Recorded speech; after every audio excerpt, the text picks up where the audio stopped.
Hello বন্ধুরা, আজ আমি তোমাদের সাথে শেয়ার করব হাতে মাখা মাটনের পাতলা ঝোল। আর এই কালারটা তোমরা কি করে আনবে, কাঁচা লঙ্কা দিয়ে রান্না করার পরেও মাটনে এত সুন্দর কালার তোমরা কি করে আনবে, সেটাই আজ আমি তোমাদের সাথে ছোট্ট টিপস হিসেবে শেয়ার করে নেব। আর এই মাটনের পাতলা ঝোলটা আমি একদমই কম মশলায় রান্না করেছি, আর সাথে ছিল নতুন আলু। আর এখানে আমি চন্দ্রমুখী আলু ব্যবহার করেছি, কারণ চন্দ্রমুখী আলুই আমরা সবসময় ব্যবহার করে থাকি।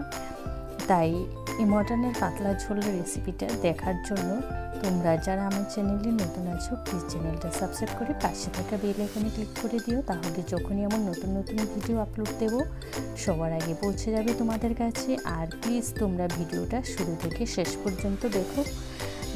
তাহলে চলো এবার শেয়ার করি তোমাদের সাথে কিভাবে আমি এই মাটনের পাতলা ঝোল রান্না করেছি। এইভাবে মাটনের পাতলা ঝোল রান্না করলে কষা যে আমরা মাটনটা তৈরি করি না, সেটাও তোমরা খাওয়া ভুলে যাবে, এটা এতটাই সুস্বাদু হয়।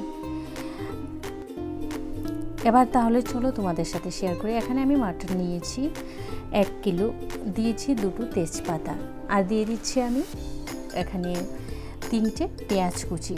আর একটা কথা আমি তোমাদের সাথে সবসময় বলি, মাটনে না পেঁয়াজটা একটু কম পরিমাণ দেবে, তাহলে খেতে যে কোনো মাংসতে খেতে ভালো হয়। এবার আমি দিয়ে দিয়েছি তোমার এই আদা বাটা আর রসুন বাটা। এখানে 1 চামচ দিয়েছি আদা বাটা, 1 চামচ রসুন বাটার, একটা বড় টমেটো কুচি, আর 1/2 চামচ ধনের গুঁড়ো, 1/2 চামচ জিরের গুঁড়ো। এবার তোমরা বুঝতেই পারছো আমি 1 কিলো মটনে কতটা করে দিচ্ছি। আর দিয়ে দিচ্ছি 1 চামচ গরম মশলা গুঁড়ো, আর 1 টেবিল চামচ কাশ্মীরি লঙ্কার গুঁড়ো। এখানে দিয়ে দিচ্ছি আমি হলুদের গুঁড়ো আর নুন ঝালটা তোমরা তোমাদের পছন্দ মতো দেবে। আর দিয়ে দিচ্ছি কাঁচা লঙ্কা বাটা। আর মাটনটা কিন্তু আমি সম্পূর্ণ ঝাল দিয়েছি কাঁচা লঙ্কা বাটাটাই, আর এখানে কাশ্মীরি লঙ্কার গুঁড়োতে কিন্তু ঝাল হয় না। এবার এখানে আমি সর্ষের তেল কিন্তু দিয়েছি মাত্র 3 টেবিল চামচ। তোমরা দেখতেই পাচ্ছ যে 1 কিলো মাটনে আমি কতটা পরিমাণ মশলা ব্যবহার করেছি, একদমই কম মশলা, আর তেলটাও খুবই কম পরিমাণে দিয়েছি। এবার ম্যারিনেট করে আমি 1 ঘন্টার জন্য মাটনটা রেখে দিয়েছি, কারণ মাটন ম্যারিনেট করে রেখে দিলে খেতে খুবই সুস্বাদু হয়। ফিরে আসলাম 1 ঘন্টা পরে। যে দেখো, প্রথমে আমি আলুগুলো ভেজে নিচ্ছি, তাই আর আলু ভাজাটা তোমাদের সাথে সেভাবে শেয়ার করলাম না। আলুটা কিন্তু আমি নুন হলুদ দিয়ে ভেজে নিয়েছি। এবার দেখো, এখানে আমি মাটনটা সরাসরি বসিয়ে দিয়েছি। এখানে কিন্তু এই যে আমি মেখে রেখেছি কড়াইতে, ওই কড়াইতেই বসিয়ে দিয়েছি। যেহেতু আমার এটা হাতে মাখা মাটন করছি, তাই সমস্ত মশলা একবারে মেখেই আমি এখানে বসিয়ে দিয়ে একটু ঢেকে দেব 2 থেকে 3 মিনিটের জন্য, গ্যাসটা একদম মিডিয়ামের দিয়ে। এবার 2-3 মিনিট পর দেখো আবারও একটু নেড়ে দিচ্ছি আমি। আর এখানে কিন্তু হাই ফ্লেমে এই মাটনটা রান্না করা যাবে না, একদম মিডিয়ামে দিয়ে রান্না করতে হবে। এবার কষিয়ে নেওয়ার পর যে দেখো, আমি মাটনটা কি করতে হবে, তোমরা অনবরত কষিয়ে নেবে। এখানে কিন্তু কোনো কিছু আর আমি মশলা ব্যবহার করব না, কারণ আমি সব মশলা একেবারেই দিয়ে দিয়েছি। এই মাটনের স্বাদটা আসবে পুরো তোমার কষানোর উপরে। যেহেতু এখানে তোমার মশলার পরিমাণটা খুবই কম গিয়েছে, তোমরা অন্তত একবার এই কৌশলে রান্নাটা করে দেখো, খেতে কতটা সুস্বাদু হয়।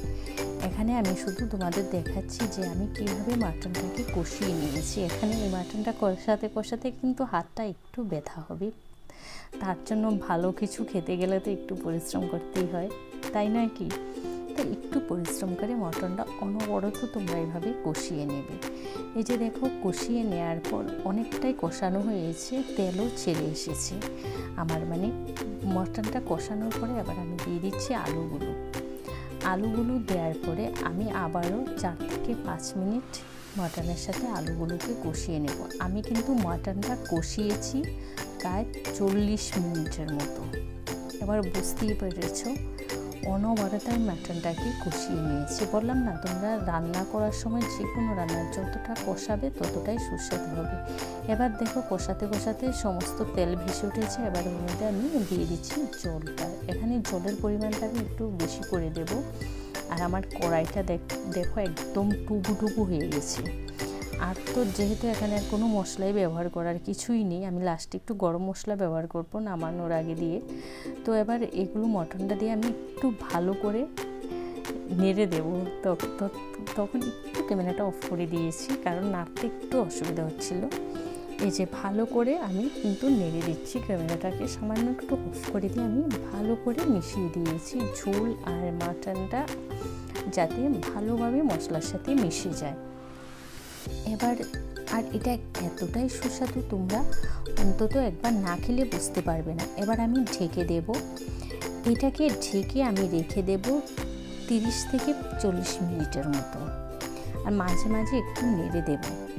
এইটাই হলো কাজ। তোমরা একদম মিডিয়াম আছে এটাকে রান্না করবে, কোনো প্রেশার কুকারে দেবে না, কিছুই না, তাহলে খেতে খুবই সুস্বাদু হবে। এবার দেখো 30 থেকে 40 মিনিটের মতো আমি রেখেছি, রাখার পরে এবার আমি দিয়ে দিচ্ছি গরম মশলা, কারণ আমার মাটনটা কিন্তু পুরোপুরি তৈরি হয়ে গেছে। এবার এই যে ঝোলটা দেখেছো, এইভাবে আমি আরও 10 মিনিটের মতো ঢেকে রেখে দেব। এবার কারণ কি, এই যে গরম মশলাটা দিয়েছি না এখানে, 10 মিনিট ঢেকে আমি একটু ফুটিয়ে নেব। ফুটিয়ে নেওয়ার পরে এখানে কি হয়েছে, যখন আমি গ্যাসটা অফ করে দিয়েছিলাম তখন আর ক্যামেরাটা অন করা হয়নি, ওটা স্কিপ হয়ে গেছে, তাই আর কিছুই তো আমি করিনি। এবার দেখো তোমরা মাটনটা দেখে বুঝতে পারছো কতটা সুন্দর হয়েছে আর কতটা লোভনীয় হয়েছে।